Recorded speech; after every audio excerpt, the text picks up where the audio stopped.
بسم اللہ الرحمن الرحیم۔ السلام علیکم، میں ہوں ڈاکٹر طاہر عزیز ظفر، اپنے چینل ہسٹری اینڈ فورڈز کے ایک نئے پوڈ کاسٹ کے ساتھ۔ جب تاریخ کے زرد اوراق کھلتے ہیں تو ایک نام خوشبو کی طرح دل دماغ کو معطر کر دیتا ہے۔ وہ نام ہے ملک ایاز۔ وہ محض ایک درباری یا فاتح کے ہم رکاب شخصیت نہ تھے، بلکہ انسان دوستی، وفا اور اثار کے ایسے چراغ تھے جو ہر عہد کی تاریکی میں روشنی بانٹتے رہے ہیں۔ ایاز کی شخصیت میں جاہ جلال کی ہیبت بھی تھی، آزی کی مٹھاس بھی۔ ایک طرف قوت بازو کی شان تو دوسری طرف دل کی درویشی۔ ان کا وجود ہمیں یہ بتاتا ہے اصل حکمرانی تخت و تاج سے نہیں بلکہ دلوں کی سلطنت سے حاصل ہوتی ہے، اور دل وہی فتح کرتا ہے جو محبت اور وفا کا سوداگر ہو۔ ملک ایاز وزیر کے ذکر سے ذہن میں ایسی شخصیت ابھرتی ہے جو محض ایک تاریخی کردار نہیں بلکہ وفاداری، شجاعت، انسان دوستی کی علامت بھی ہے۔ تاریخ کے اوراق میں ان کو صرف سیاسی یا عسکری حوالوں سے نہیں بلکہ انسانی قدروں اور اثار کی ایک روشن مثال کے طور پر جانا جاتا ہے۔ ایازی اپنے عہد کے نایاب لوگوں میں شمار ہوتے ہیں جن کی شخصیت کردار کی سختی اور دل کی نرمی کا حسین امتزاج تھی۔ ان کے وجود سے یہ احساس ہوتا ہے کہ اقتدار یا قوت صرف جنگی کامیابیوں کا نام نہیں بلکہ دوسروں کی عزت نفس کو محفوظ رکھتے ہوئے تعلقات قائم کرنا ہی اصل فن قیادت ہے۔ ایاز کی داستان ہمیں یاد دلاتی ہے کہ تاریخ میں وہی زندہ رہتے ہیں جو اپنی ذات کو دوسروں کی بھلائی اور محبت کے لیے وقف کر دیتے ہیں۔ ملک احمد ایاز بن ایماگ ابو النجم، جو عام طور پر ملک ایاز کے نام سے مشہور ہیں، ایک جارجین غلام تھے جو سلطان محمود غزنوی کی فوج میں اعلیٰ عہدے پر فائز ہوئے۔ وہ غزنوی سلطنت کے ایک اہم جرنیل اور بعد میں لاہور کے پہلے مسلم گورنر بنے۔ ایاز کی وفاداری اور جرأت کی کہانیاں اسلامی ادب اور صوفیانہ روایات میں بہت مشہور ہیں، خاص طور پر ان کی سلطان محمود غزنوی سے قربت کی وجہ سے۔ وہ 1041 میں لاہور میں اپنے بستر پر مردہ پائے گئے۔ ان کی موت بھی ایک معمہ جو ابھی تک موجود ہے۔ سلطان محمود غزنوی کے بانی سلطان صفی الدین کے بیٹے تھے۔ انہوں نے اپنے والد کی سلطنت کو وسعت دی۔ محمود نے ہندوستان پر 7 حملے کیے جن میں لاہور کی فتح بھی شامل ہے۔ ایاز ان کے قریب 3 ساتھی تھے۔ ان کی کہانیاں شاعروں جیسے سعدی عطا نے اپنی تحریروں میں بیان کی ہیں۔ ابتدائی زندگی اور غلامی کی بات کریں، ایاز کی پیدائش موجودہ جارجیا میں ہوئی تھی اور وہ ایک ایمان قبیلے سے تعلق رکھتے تھے۔ غلامی کے حالت میں بیچے گئے اور سلطان محمود نے انہیں 1 لاکھ درہم میں خریدا۔ ابتدائی طور پر وہ سلطان کے غلام اور قریب ترین ملازم تھے۔ تاریخی روایت کے مطابق محمود نے ایاز کو اپنی خدمات میں رکھا اور ان کی وفاداری دیکھ کر انہیں فوجی عہدوں پر ترقی دی۔ ایک مشہور داستان کے مطابق جب ایاز کو بیچنے والے نے سلطان کو بتایا کہ ایاز غلامی کا مطلب سمجھتے ہیں تو محمود نے انہیں خرید لیا۔ سلطان نے آزمائش کے لیے ایاز کو کوڑے مارنے کا حکم دیا، لیکن ایاز نے کوئی شکایت نہ کی اور کہا کہ جو بھی مالک لے وہ قبول ہے۔ اس وفاداری نے سلطان کو متاثر کیا اور ایاز کو وزیر کا عہدہ دے دیا۔ سلطان محمود غزنوی کے ساتھ تعلق کی بات کریں، ایاز اور محمود کا تعلق تاریخی طور پر کافی متنازع ہے۔ بعض کی فارسی شاعری میں انہیں عاشق اور مشہور قرار دیا گیا ہے، جہاں ایاز کو وفاداری کی علامت سمجھا جاتا ہے۔ تاہم معاصر مورخین نے جیسے البرونی، گلدیزی، فرخی اور بیہقی نے انہیں صرف جرنیل، نوبل یا قریب ساتھی کے طور پر بیان کیا ہے، نہ کہ معنوی رشتہ۔ نظامی عروضی نے کتاب 4 مکالہ میں بیان کیا ہے کہ محمود ایاز سے محبت کرتے تھے، لیکن سلطان نے ایاز کو بال کاٹنے کا حکم دیا تاکہ وہ کم کشش محسوس کریں۔ صوفی ادب میں ایاز کو اللہ کی طرف وفاداری کی مثال سمجھا جاتا ہے، جہاں سلطان غلام کی طرح ہے، اور اقبال کے شعر میں بھی ایاز کی وفاداری کو سراہا گیا ہے۔ ایک اور داستان میں جب درباری نے ایاز پر الزام لگایا کہ وہ خزانہ چھپا رہے ہیں تو سلطان نے کمرہ کھلوانے کا حکم دیا۔ کمرے میں صرف پرانی چٹائی اور جوتے ملے جو ایاز کی یادگار تھے۔ ایاز نے کہا کہ یہ ان کی غلامی کی نشانی ہے جو انہیں تکبر سے بچاتی ہیں۔ لاہور کا گورنر، اور اگر خدمات کی بات کریں، 2021 میں سلطان محمود نے لاہور پر قبضہ کرنے کے بعد جو طویل معاصرے اور جنگ کے بعد ممکن ہوا، ایاز کو لاہور کا تخت عطا کیا۔ لاہور کو تباہ دے کر ایاز نے شہر کی تعمیر نو کی، اسے دوبارہ آبادی بخشی اور پہلا مسلم گورنر بنا۔ وہ لاہور کے وزیری سلطان مسعود غزنوی کے بیٹے محمود کے بھی مشیر رہے۔ نظام نے لاہور میں امن قائم کیا، سلطان سلطنت کی تسلیم میں مدد کی۔ تاہم 1030 میں محمود کی وفات کے بعد ایاز نے نئے سلطان کی خدمت کی۔ 1037 میں لاہور واپس آئے اور 1041 میں تک وہاں رہے۔ ان کی خدمات لاہور کی تاریخ میں اہم ہیں، جہاں ان کی قبر اب بھی چونک رنگ مال میں موجود ہے۔ موت اور وراثت کی بات کریں، 8 اگست کو ایاز اپنے بستر پر کسی زخم کے بغیر مردہ ملے۔ ان کی موت قتل یا خودکشی کا شبہ رکھتی ہے، جو سلطنت کی سیاسی سازشوں سے جڑی ہو سکتی ہیں۔ ایاز کی موت کے بعد غزنوی سلطنت کا لاہور پر کنٹرول کمزور ہو گیا۔ ایاز کی وراثت وفاداری، غلامی سے اعلیٰ عہدے تک ترقی اور لاہور کی بنا رکھنے کی ہے۔ ان پر فلمیں جیسے ایاز 1960 بنائی گئی، قوالیاں جیسے امجد صابری کی طرف سے ان کی تعریف کی گئی۔ آج بھی لاہور میں ان کی قبر پر ایک تاریخی نشانی ہے جو غزنوی دور کی یاد دلاتی ہے۔ ملک ایاز کی کہانی ہمیں سکھاتی ہے کہ وفاداری اور محنت سے کوئی بھی بلند مقام حاصل کیا جا سکتا ہے، چاہے آغاز غلامی سے کیوں نہ ہو۔ ملک ایاز کے چند مشہور واقعات کی بات کریں، ملک ایاز سلطان محمود غزنوی کے وفادار ساتھی تھے، لاہور کے پہلے مسلمان گورنر تھے۔ ان کے واقعات ان کی وفاداری کو اجاگر کرتے ہیں۔ یہ واقعات تاریخی اور صوفی روایات سے تعلق رکھتے ہیں۔ غلامی سے وفاداری کے امتحان کی بات کریں، ملک ایاز جارجیا سے غلام کے طور پر خریدے گئے تھے۔ جب سلطان محمود غزنوی نے انہیں خریدا، ان کی وفاداری زمانے کے لیے ایک سخت امتحان لیا۔ روایت کے مطابق سلطان نے ایاز کو کوڑے مارنے کا حکم دیا تاکہ ان کے بازار اور وفاداری کو دیکھیں۔ ایاز نے کوئی شکایت نہیں کی اور کہا، جو مالک دے دے مجھے قبول ہے۔ اس دعا نے سلطان کو اتنا متاثر کیا، انہوں نے ایاز کو اپنا قریبی ملازم بنایا اور بعد میں انہیں اعلیٰ عہدوں پر ترقی دی۔ یہ واقعہ ایاز کی وفاداری کی عظیم مثال ہے۔ پرانی چٹائی اور جوتوں کی یاد کی اگر بات کریں، ایک بار دربار میں کچھ درباریوں نے ایاز پر الزام لگایا کہ وہ خزانہ چھپا رہے ہیں۔ سلطان محمود نے ان کے کمرے کی تلاشی لینے کا حکم دیا۔ جب کمرہ کھولا گیا تو سرخ پرانی چٹائی اور ایاز کے پرانے جوتے ملے۔ ایاز نے سلطان کو بتایا کہ ان کی غلامی کی نشانیاں ہیں، جنہیں وہ اپنی ماضی کو یاد رکھنے کے لیے رکھتے ہیں تاکہ کبھی تکبر نہ کریں۔ یہ واقعہ ایاز کی سادگی ماضی کو ظاہر کرتا ہے جو ان کی عظمت کی وجہ بنا۔ سلطان محمود ایاز سے بہت متاثر تھے۔ نظامی روضہ کی کتاب چہار مقالہ کے مطابق سلطان ایاز کی خوبصورتی سے پریشان تھے۔ انہوں نے ایاز کو اپنے بال کاٹنے کا حکم دیا تاکہ وہ کم کشش رہیں۔ ایاز نے فوراً حکم مانا اور اپنے بال کاٹ دیے۔ یہ واقعہ صوفی ادب میں ایاز کی وفاداری اور اطاعت کی علامت کے طور پر بیان کیا جاتا ہے، جہاں وہ اپنے مالک کا ہر حکم مانتے ہیں۔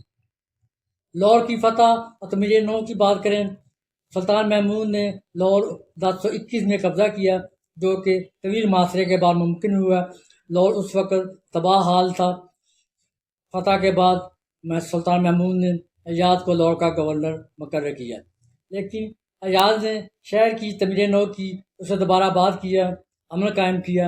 انہوں نے لاہور کو غزنوی سلطنت کا اہم مرکز بنایا۔ یہ واقعہ ایاز کی نظامی صلاحیتوں اور بہادری کو ظاہر کرتا ہے، جنہوں نے ایک غلام سے گورنر تک کا سفر کیا۔ ایاز کی موت کے معمہ کی بات کریں، ایاز کی موت ایک پرسرور واقعہ ہے۔ 1041 میں عید الاضحیٰ کے دن سلطان مسعود غزنوی کے بیٹے مجدود مردہ پائے گئے۔ چند دن بعد 8 اگست کو ایاز بھی اپنے بستر پر بغیر کسی زخم کے مردہ ملے۔ کچھ روایات کے مطابق یہ قتل ہو سکتا ہے جو غزنوی سلطنت کی سیاسی سازشوں سے جڑا ہوا تھا۔ یہ واقعہ ایاز کی زندگی کے احترام کو ایک معمہ بناتا ہے، ان کی وفاداری کو سلطنت کی سیاست سے جوڑتا ہے۔ ملک ایاز کے یہ واقعات ان کی وفاداری، عاجزی اور بہادری کی عکاسی کرتے ہیں۔ وہ ایک عام غلام سے سلطان کے وزیر اور لاہور کے گورنر تک پہنچے، جو ان کی غیر معمولی صلاحیتوں کا ثبوت ہے۔ ان کی کہانیاں آج بھی صوفی ادب اور تاریخی روایات میں زندہ ہیں، جو وفاداری اور محنت کی عظیم مثال پیش کرتی ہیں۔ بطور گورنر تاریخ اسلام میں بہت سے اقرام ایسے گزرے ہیں جنہوں نے اپنے کردار، دیانت، انتظامی صلاحیتوں سے بلند مقام حاصل کیا۔ رضا ایاز انہی میں سے ایک ہے، جو نہ صرف سلطان محمود کا معتمد ترین غلام تھا بلکہ فتح لاہور کے بعد اس شہر کا گورنر بھی مقرر کیا گیا۔ اس کا عہد لاہور کی تاریخ کا ایک اہم سنہری باب ہے۔ لاہور کی تعمیر و ترقی میں ایاز کے کردار کی بات کریں، فتح کے بعد لاہور شہر کھنڈران میں تبدیل ہو چکا تھا۔ ایاز نے اس کی ازر سرنو تعمیر کرائی، فصیلیں بنوائیں، بازار آباد کیے، پانی کی فراہمی کو بہتر بنایا، شہر کی گلیوں کو منظم انداز میں تعمیر کروایا، اور ان اقدامات نے لاہور کو ایک بار قابل رہائش اور ترقی یافتہ شہر بنایا۔ عدل و انصاف کی اگر قیام کی بات کریں، ایاز نے گورنر کے بعد عدل و انصاف کو ترجیح دی۔ اس نے حکومتی عملداری کو عام شہری کی دہلیز تک پہنچایا، مجرموں کو قرار واقعی سزا دی اور مظلوموں کو انصاف دلایا۔ ایاز کے عدل پر مبنی پالیسیوں نے شہر میں امن و امان کو یقینی بنایا۔ علم و ادب کی سرپرستی کی اگر بات کریں، ایاز خود علم دوست شخصیت کا حامل تھا۔ اس نے لاہور میں علمی اداروں کی بنیاد رکھی، مدارس و کتب خانوں کی سرپرستی کی، علماء شعراء کی حوصلہ افزائی کی۔ اس کی سرپرستی سے لاہور علم کا مرکز بن گیا، جہاں مشرق و مغرب سے اہل علم کا آنا جانا شروع ہوا۔ روحانی اور تہذیبی خدمات کی بات کریں، ایاز صوفی مزاج رکھنے والا شخص تھا۔ اس نے مساجد، خانقاہیں اور دیگر مذہبی روحانی مراکز قائم کیے۔ اس کی بطور لاہور میں روحانیت اور مذہبی رواداری کو فروغ ملا۔ ایاز کی تعمیر کردہ چند مساجد آج بھی لاہور میں موجود ہیں، جو اس کے ذوق کی آئینہ دار ہیں۔ ایاز کی گورنری کا دور لاہور کے لیے سیاسی، سماجی، تہذیبی ترقی کا دور تھا۔ اس نے غلامی کے درجے سے اٹھ کر ایسا کردار ادا کیا جو تاریخ میں سنہری روح سے لکھا ہوا ہے۔ ایاز بطور گورنر لاہور نہ صرف ایک ماہر منتظم تھا بلکہ ایک مہذب اور علم دوست حکمران بھی تھا۔ اس کے دور میں حکمرانی کو ایک مثالی ماڈل کے طور پر پیش کیا جاتا ہے۔ وفاداری علامہ کی اگر بات کریں، صوفی روایات میں ایاز کو ایک ایسی شخصیت کے طور پر دیکھا جاتا ہے جو غلامی سے بلند ہو کر عظیم مرتبہ حاصل کرتی ہے، لیکن اپنی عاجزی کو کبھی نہیں چھوڑتی۔ صوفی شعراء نے اسے اللہ کے بندے کی اس حالت سے تشبیہ دی ہے جو دنیاوی جاہ و جلال کے باوجود اپنی اصلیت کو یاد رکھتا ہے۔ ایاز عشق الہی کی علامت کے طور پر جانا جاتا ہے۔ صوفی ادب میں ایاز اور سلطان کا رشتہ اکثر عشق الہی کی علامت کے طور پر پیش کیا جاتا ہے۔ نظامی روزی کی کتاب 4 مقالہ میں بیان کیا گیا ہے۔ سلطان محمود ایاز سے بہت محبت کرتے تھے، لیکن مذہبی حدود کی وجہ سے اسے دبایا۔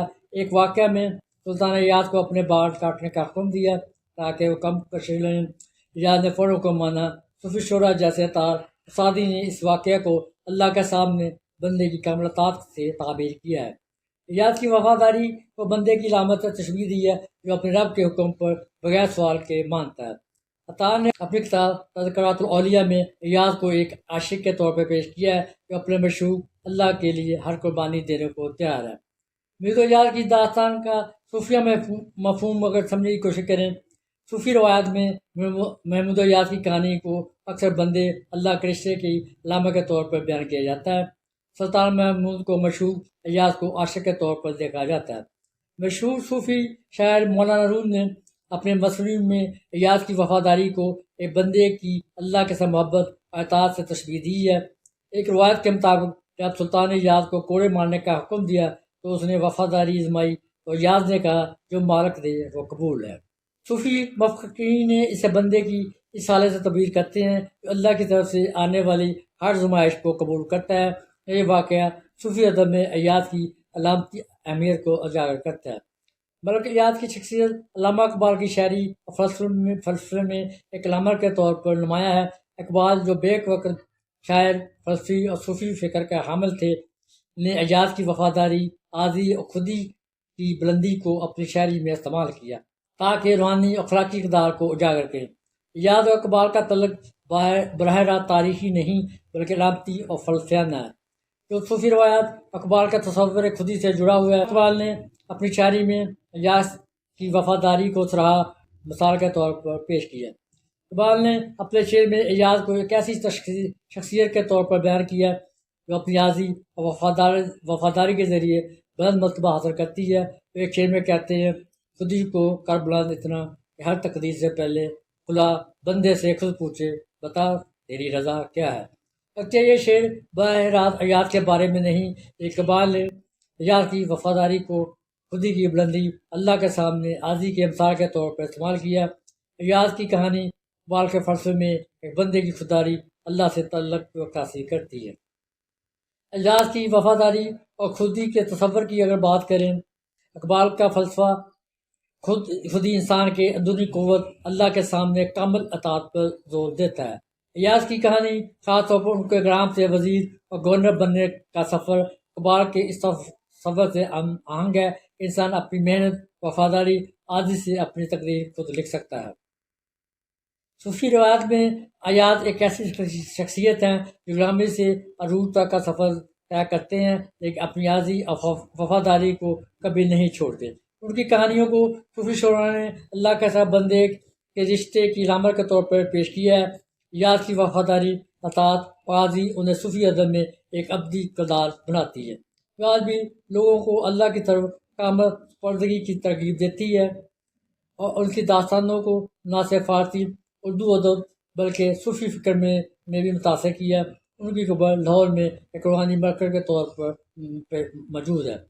اقبال کی نظموں میں خاص طور پر بال جبریل اور ضرب کلیم میں ایک ایسی علامتی شخصیت کا ذکر ملتا ہے جو اپنی محنت اور وفاداری سے بلند مرتبہ حاصل کرتی ہے۔ حیات کی کہانی اس ناظر میں اقبال کے پیغام سے آہنگ ہے کہ انسان اپنی خودی کو پروان چڑھانا چاہیے لیکن اپنی بلندی عاجزی اللہ کی طرف ممکن جکو کے بغیر ممکن نہیں۔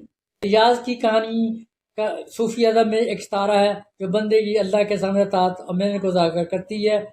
ان میں چند شعراء نے اپنی شاعری میں اس کا ذکر کیا ہے۔ سعدی شیرازی کی شاعری میں سعدی کی کتاب گلستان بوستان میں حیات کی داستانیں بیان کی گئی ہیں۔ سعدی حیات کو نفس کی پاکیزگی کی مثال بناتے ہیں جو شعر صوفی فکر میں دنیاوی جوہر جلال کے باوجود اصلیت کو یاد رکھنے کی تلقین کرتا ہے۔ حیات کی شخصیت یا تکبر کے خلاف ایک ستارہ ہے جو قاری کو روحانی تربیت دیتی ہے۔ فرید الدین اتار کی تحریروں میں اتار کی منتقل تیر اور تذکرات الاولیاء میں حیات کو ایک وفادار غلام کے طور پر پیش کیا گیا ہے۔ ایک شعر میں اتار حیات کی تار کو اللہ کی طرف مکمل سپردگی سے تشبیہ دیتے ہیں۔ رومی کی شاعری میں حیات ایک روحانی ہیرو ہے جو محبت کی راہ میں ہر تکلیف برداشت کرتا ہے۔ یہ صوفی فلسفے کی بنیاد ثنا فی اللہ کو ظاہر کرتا ہے۔ رومی حیات کو استعمال کر کے یہ پیغام دیتے ہیں کہ حقیقی محبت میں بندہ اپنی مرضی کو اللہ کی مرضی سے کے تابع کر دیتا ہے۔ یہ تجزیہ حیات کی شخصیت کو ایک ادبی علامت بناتا ہے جو صدیوں سے صوفیوں کو متاثر کرتی ہے۔ ایک شعر میں اقبال حیات کی زلف کا حوالہ دیتے ہوئے لکھتے ہیں نہ وہ عشق میں رہیں گرمیاں نہ وہ حسن میں رہی شوخیاں نہ وہ غزنوی میں تڑپ رہی نہ وہ خم ہے زلف ایاز میں۔ اقبال کا فلسفہ خودی حیات کی غلامی سے عروج تک کے سفر سے ہم آہنگ ہے جہاں عاجزی اور محبت سے بندہ اپنی تقدیر بدلتا ہے۔ یوں تو وقت کے بے رحم دھارے میں نہ جانے کتنی شخصیت کو بہا دیا مگر حیات وزیر کا نام آج بھی صداقت استقامت کے ستارے کے طور پر قائم ہے۔ ان کی زندگی اس بات کی دلیل ہے کہ انسان کی اصل عظمت ظاہری جوہر حشمت میں نہیں بلکہ کردار کی پاکیزگی اور وفاداری میں پوشیدہ ہے۔ ان کی شخصیت میں یہ سبق دیتی ہے کہ طاقت کے ایوانوں میں اگر انسان اپنے اخلاق محبت انسانیت کو قائم رکھے تو دلوں پر حکمرانی کرتا ہے۔ یہی حکمرانی کے وقت کے ہر انسان میں عمل ہو جاتی ہے۔ ریاضی طریق کے اس روشنی کا نام ہے جو آج بھی قلوب کو منور کرتی ہے، آنے والی نسلوں کو یہ سکھاتی ہے کہ وفا قربانی عظمت کے کردار ہی حقیقی میراث ہیں۔